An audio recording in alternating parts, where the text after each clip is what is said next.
So, welcome to CPR's annual meeting. We're thrilled to be back in person with all of you.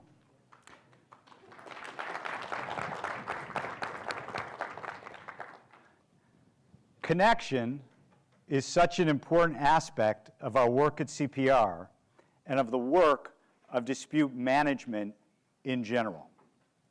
This year, the focus of our meeting is on the solutions those connections can bring. Over the next several days, and with the help of leaders in dispute management from across the country and the world, we want to discuss practical and innovative dispute management solutions. Shortly, I will review with you an agenda for this year's annual meeting. But let me first thank the chairs of our event, Laura Robertson, Deputy General Counsel and Vice Chairperson of the CPR Board, and Mimi Lee, Managing Counsel of Chevron. They have inspired and guided us in planning this program. Please join me in thanking them.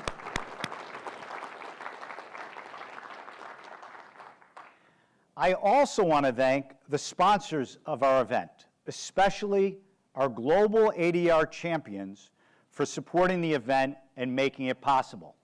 Microsoft, King & Spalding, White & Case, Williams & Connolly, DLA Piper, Debevoise, Arnold & Porter, Chevron, and ConocoPhillips. Over the last... This is our tepid clapping group. We'll get there. We'll warm up together. Over the last several years, I have taken this annual opportunity to discuss with you the state of CPR. Before doing so, I want to pause and reflect for a moment on CPR's founding over 45 years ago. CPR was founded under the leadership of Jim Henry. Jim passed away this past year, and I had the opportunity to participate in a memorial service hosted by his family and friends. Allow me to take a few minutes to share from that event because it gives a sense of our heritage. Jim was a graduate of Georgetown Law School with a master's in tax from NYU. After making partner at the firm of Breed Abbott, Jim was unexpectedly tapped to head a foundation providing grants for various social causes, including issues relating to poverty and disease. He loved it. When his stint with the foundation ended, he had been firmly bitten by the bug of public interest. With $15,000, less than one of our global sponsors, thank you very much, he started the Center for Public Resources, which sought to bring corporate resources to bear on public problems. Initially, CPR invested its efforts in a variety of causes, including healthcare and civil justice. Ultimately, it chose to focus its energies on private dispute resolution as a means of reducing the costs of litigation. In particular, he was interested in promoting the skills that lawyers and judges could bring from their traditional roles to their roles as private neutrals in helping parties find more creative ways to reach resolution. And thus, the mission of CPR was born. Jim's leadership over the years was distinguished by many accomplishments, in particular, the launching of a pledge calling on parties to consider alternatives to litigation. In the 1980s and 90s, it went the equivalent of viral. It can fairly be said that Jim's pioneering efforts helped turn ADR from alternative dispute resolution to appropriate dispute resolution. In 2001, after Jim had retired from CPR, he was awarded the ABA's first Delambert Raven Award at the U.S. Supreme Court for contributions to the dispute resolution field. In his acceptance speech at that event, Jim recognized that not only had ADR become an imperative, but that his focus had expanded beyond reducing legal costs to bringing the benefits of the fundamental values of sustaining relationships. It is both Jim's original focus and his expanded recognition that drives our efforts today to seek less conflict and more purpose. Growing on the foundation that Jim set, CPR, now renamed from the Center for Public Resources to the International Institute for Conflict Prevention and Resolution, is a multifaceted organization. It is now made up of our parent think tank, the CPR Institute, and our subsidiary provider, CPR Dispute Resolution. As I reflect on the state of CPR in 2023, I am pleased to report that Jim's pioneering spirit remains. We are as innovative, productive, and supportive as ever. Innovative in that with your guidance, we continue to generate new ways to help parties prevent and resolve disputes. Productive in that with your energies, we continue to develop an array of programs, events, and publications, and we provide meaningful work product for the community. Supportive in that we seek to support your dispute management efforts while we also have invested in technology and platforms to improve your experience in doing so. We are so grateful to all of you in our community and membership for your contributions to who we are and what we do. Amongst the newest members to join CPR over the past year have been BASF, Landell Basel, Parker Poe, Saul Ewing, Danone, and other companies, firms, and individual practitioners dedicated to less conflict and more purpose. We also have initiated a campaign to encourage the innovators and experts on our panel of distinguished neutrals to join as members of the Institute and participate in the Institute's programs and events. In support of our members, we've recently launched a new member management platform that will enhance your membership experience. If you need any tips on how to use it, please visit with our staff, in particular, Jen Fucci. Jen, where are you? There she is, our Director of Membership, and she can help you do so. In order to continue to be innovative, productive, and supportive, our imperatives at CPR are threefold. Provide a unique forum for innovation and member engagement on dispute prevention and resolution, expand capacity for dispute management, and provide dispute management services designed to address the needs of businesses and their workers. In terms of providing a unique forum, we convene committees and task forces to support the exchange of best practices with a focus on what work we can do together to facilitate dispute prevention and resolution. And all of our work product is overseen by the CPR Council, chaired by Stephen Antunes of Aegis. Where's Stephen? There he is. And Adolfo Jimenez of Holland and Knight. The council is made up of leaders. Where's Adolfo, by the way? There he is, okay. The council is made up of leaders from our in-house, law firm, and neutral communities. Ongoing projects currently include the revision of mediation procedures, the development of a manual to share workplace dispute prevention programs, drafting of a model template for a company's arbitration and ADR program, and authoring a manual for best practices for arbitrating life science disputes. And I'm so excited that at this meeting, we're launching the work of a task force that convened for over a year, preparing a manual on mitigating risk in life sciences transactions. The manual takes apart a typical licensing transaction, provision by provision, and provides guidance on how to deploy the provisions to maximize the value of the license, not of either party. There are some hard copies of the manual at our registration desk. We're very grateful to member Fox Rothschild for their support in its publication. The manual is also available for free digital download on the CPR website. We have printed cards with the URL to help you download the manual. You can find those at the registration desk as well. Friday morning, be sure to join several of the authors of the manual in the discussion of the book. We want to continue to adapt our committee and task force model to entertain more programming ideas from the community, engage in more task force projects that are current and meaningful to all of you, and provide more varied and better networking opportunities. We're going to try some different approaches to better ensure we are meeting these objectives.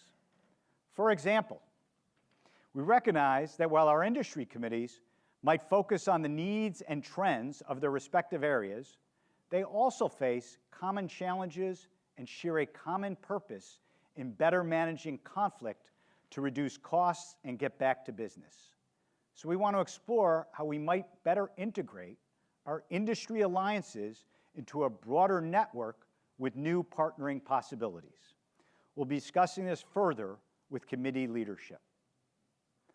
The work of CPR also stretches across borders with our international advisory boards in Canada, Brazil, and Europe. This past year, we had a chance to convene in person finally in Paris, Geneva, Montreal, and Sao Paulo.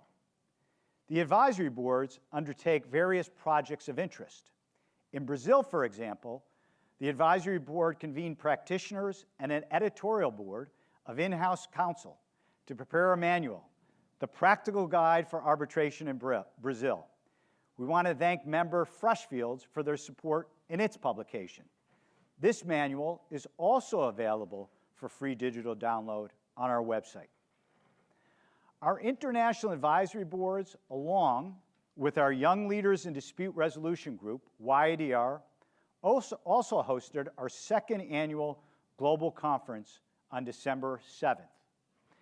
The theme was international mediation, mediating business disputes here, there, and everywhere. Panels covered early mediation of disputes, sponsored by YADR, the status of the uptake of the Singapore Convention, sponsored by the European Advisory Board, the interplay between mediation and arbitration, sponsored by the Brazil Advisory Board, and a discussion of post-agreement reconciliation in the Canadian Indigenous context, sponsored by the Canadian Advisory Board. In terms of fulfilling our second imperative, expanding the capacity for dispute management, we have been busy over the past year assembling a CPR circle of academic partners. These include Ohio State, Columbia, UNLV, Harvard, the University of Missouri, Cardozo, Texas A&M, NYU, Pepperdine, the University of Florida, Northwestern, and New York Law School. Our objective is to work together with these leading institutions in exchanging ideas and scholarship on dispute management while welcoming their students and faculty to engage with our community in a variety of ways. Another cornerstone of our imperative to grow capacity for ADR is our YADR initiative. As I mentioned, YADR is a forum for the next generation of leaders. The steering committee is selected through a competitive application process and has representatives from companies, law firms, and the neutral communities. Over the last nearly 3 years, it has been managed by Uliana Bardeen of Evershed Sutherland and Jason Klingensmith of General Motors. YADR has been involved in a number of its own initiatives, but also has played an instrumental role in this year's international mediation competition. This year's competition is back in person at the end of this month in Sao Paulo, Brazil. 18 law schools from 5 continents and 30 international judges will compete over a problem that YADR, along with the IMC's organizing committee, have developed, the Wolf of Meta Street, a challenging and evolving dispute that will require skillful negotiating and mediation skills by the participants. CPR's thought leadership is also captured in our publications. CPR's award-winning journal Alternatives and blog CPR Speaks cover a variety of subjects, current and past, trends, and dispute management. We're also excited to announce that CPR's article, Seizing the Benefits of Arbitration, It's in Your Hands, has been published by the American Review of International Arbitration at Columbia University. The paper emphasizes the importance of parties seizing the opportunity arbitration provides to design a more effective arbitration process. You're not going to realize the benefits of arbitration as a self-effectuating matter. You have to seize the benefits. The article reviews the tools that are available to help parties exercise that control. By way of a special favor for this event, the publishers of the journal are allowing the article to be downloaded for free with the coupon code CPR40.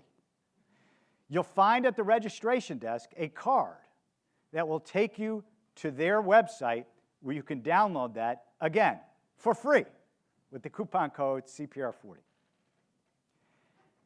Critical to our efforts at expanding the capacity for dispute management is our work on dispute prevention.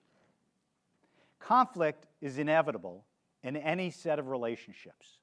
The same is true of business relationships. With our dispute prevention initiative, we are challenging parties to be more intentional about deploying mechanisms that identify conflict early and seek to find a solution that maximizes the value of the business relationship before the conflict hardens into a dispute. Those mechanisms include embedding contractual clauses, using alliance management efforts, developing governance structures, building in incentives and related metrics, and deploying third-party neutrals. With respect to this latter mechanism, and with the help of members of our academic community, this past year, we initiated a dispute prevention training for these third-party neutrals to prepare them to be part of an ongoing business relationship, to help identify conflict, to facilitate working through conflict, and to help bring resolution when necessary. Participants in the training are now certified as relationship facilitators to serve in these third-party neutral roles. Further on our dispute prevention initiative, CPR has recently entered into a collaboration with the University of Tennessee's Haslam College of Business to launch a survey examining current understandings by companies of dispute prevention mechanisms, how often they're employed, and how are they valued. The Association of Corporate Counsel, or ACC, has helped promote this survey to its community as well. You will find at the registration desk a card with the URL to download the survey. If you haven't had a chance to take it, please do so.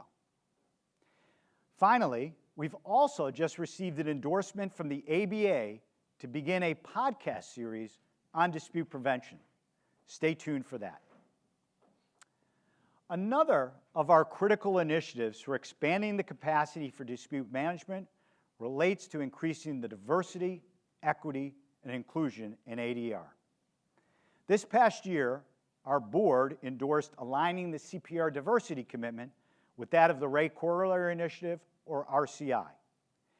The RCI calls upon those nominating neutrals for selection, be they providers such as CPR, companies, or law firms, to seek to ensure that 30% or more of the slate nominated is diverse.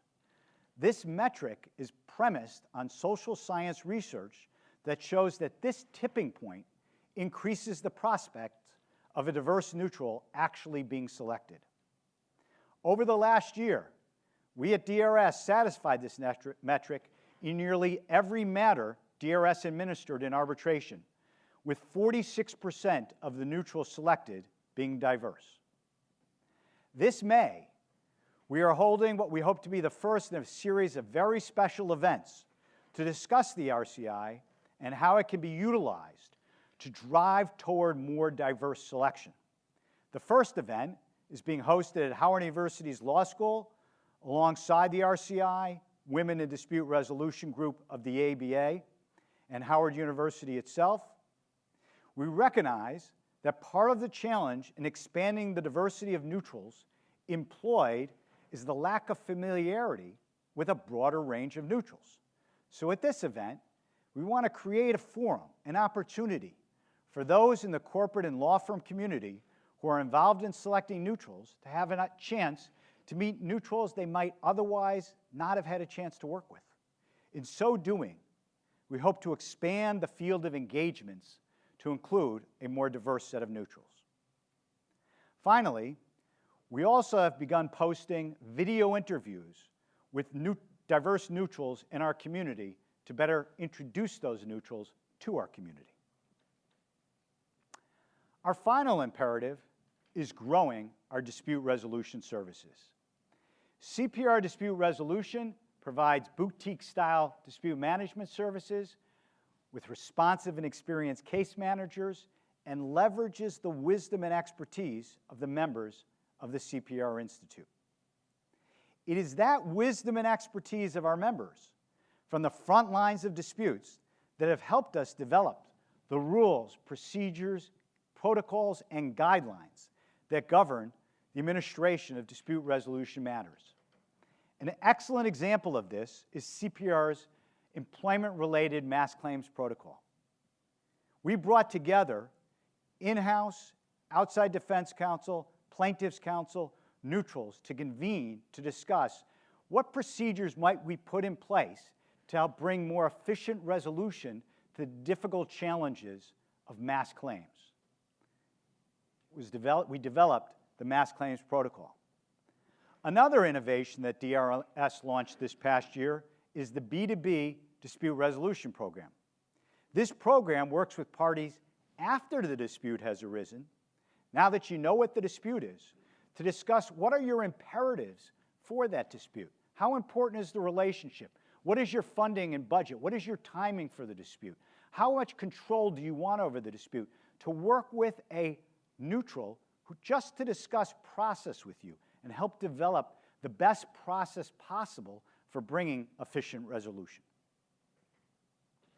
We're also excited at DRS soon, very soon, to be launching a new case management platform that will dramatically increase our capacity to manage more disputes more effectively and efficiently.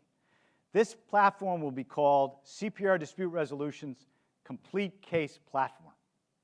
The platform provides for the filing of CPR matters, secure communications, selecting neutrals, and online management of disputes. The platform allows CPR neutrals to more easily hold remote video conferences, hearings, and other ADR proceedings. With the launch of the platform, we will also move our panel in front of the paywall so all can better see and benefit from the breadth and expertise of these neutrals. So that is an overview of what we're up to at CPR. For a deeper dive, please check out our annual review just completed, which can be found on our website. All of this work is made possible by the very dedicated staff at CPR. I'm indebted to all of them for their tireless efforts in promoting less conflict and more purpose. I want to call out a few. As many of you know, this annual meeting and the end of this month marks the retirement of Ellen Parker at CPR. Ellen joined us a little over 3 years ago and has led the Institute, and over the last 3 years has made the annual meeting her and our signature event. Her level of dedication to this event is simply remarkable. We will miss her greatly as we wish her well in her future endeavors.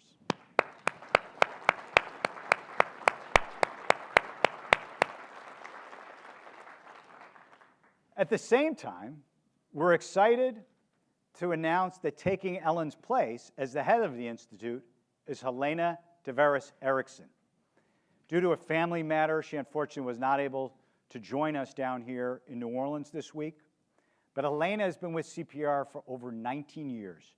She knows every aspect of the organization and is a true expert in dispute management. We look forward to Helena's leadership.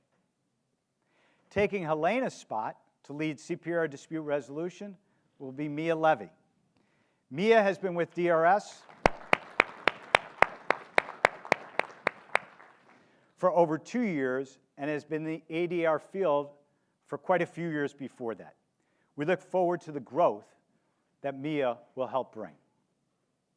Now, on to the annual meeting. We have attendees from Mumbai, Paris, Stuttgart, Mexico City, Amsterdam, Geneva, Montreal, Sao Paulo, and Warsaw, and from across the United States. Bravo to all of you for joining. Please post about the meeting. I'm told this is really important stuff. On social media with the hashtag CPRAM23. Let me review with you briefly some of the highlights of our agenda. Shortly, we are going to be joined by our keynote speaker, Dominic Macklin, Executive VP, Strategy, Sustainability, and Technology at ConocoPhillips. Then, we have 2 panels for you this afternoon.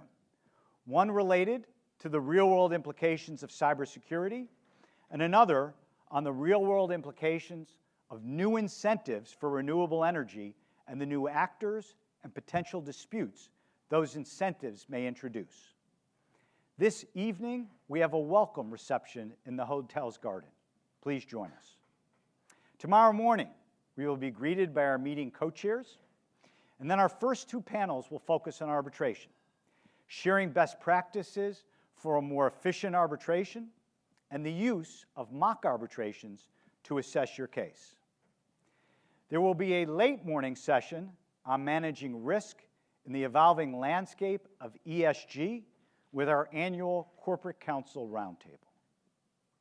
Following lunch, we will hear from a panel of leading arbitrators on how they reach key decisions. And then late afternoon, just when you need it, we'll bring our ethics session, which will focus on the ethical considerations for mixed-mode dispute resolution processes. Board member Homer LaRue will close out the session. And you would not want to miss our dinner tomorrow evening back here in the ballroom with our awards ceremony and the introduction of this year's Rising ADR Stars nominated by our global level sponsors. Friday morning will bring us that panel from the Healthcare and Life Sciences Committee on the launch of their manual. Members of the community will then join in on a panel discussing what they see as the expected disputes of 2023 and how we might prevent them. Late morning will be our annual discussion of hot topics and trends in ADR. The day's final panel will be our diversity session on bias busters, implicit bias, and the selection of neutrals. This will include reference to social science research and suggested methods for improving the selection of diverse neutrals.